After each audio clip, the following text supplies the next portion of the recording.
गरज नाही। अनेक तर्क वितर्क चालू आहे कल्याणराव, मी काय करणार, अनेकांचा प्रश्न आहे।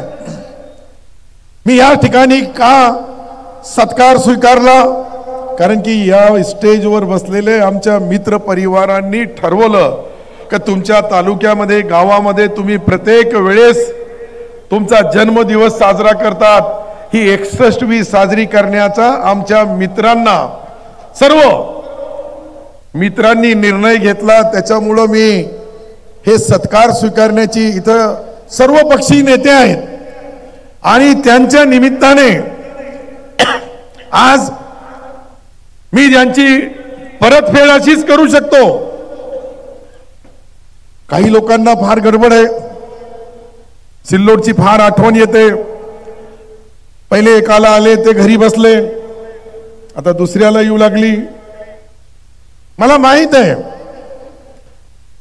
तो एक शेर आहे ना, मला असं वाटतंय थोड़ा एक शेर भी बोलना चाहिए।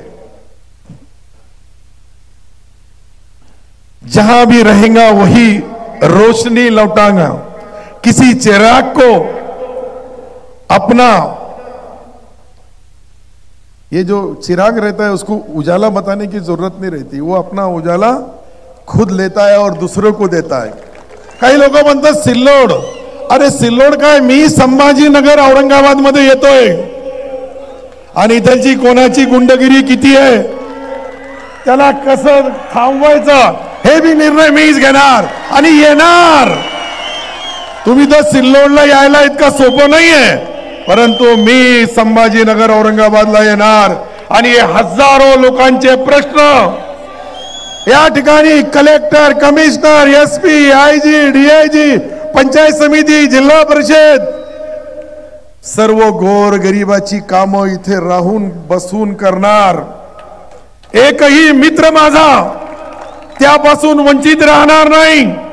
मी हे काम करताना जात पात धर्म पक्ष पाहणार नाही, जसं तुम्ही पाहिलं नाही मी पाहणार नाही। हे जे लोक मी माझ्या आयुष्यामध्ये कधी बघितले नव्हते। कोणी अनेक लोक, अनेक पदाधिकारी आपल्या आपल्या तालुक्याच्या राजकारणामध्ये त्यांचा सिंहाचा वाटा आहे।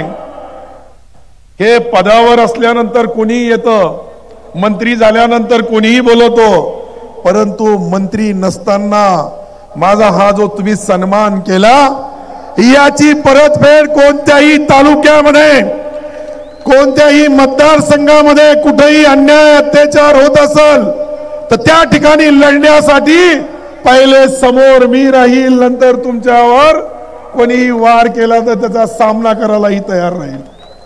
हे राजकारण आहे। मी झिरो मधून राजकारणाची सुरुवात केलेली आहे।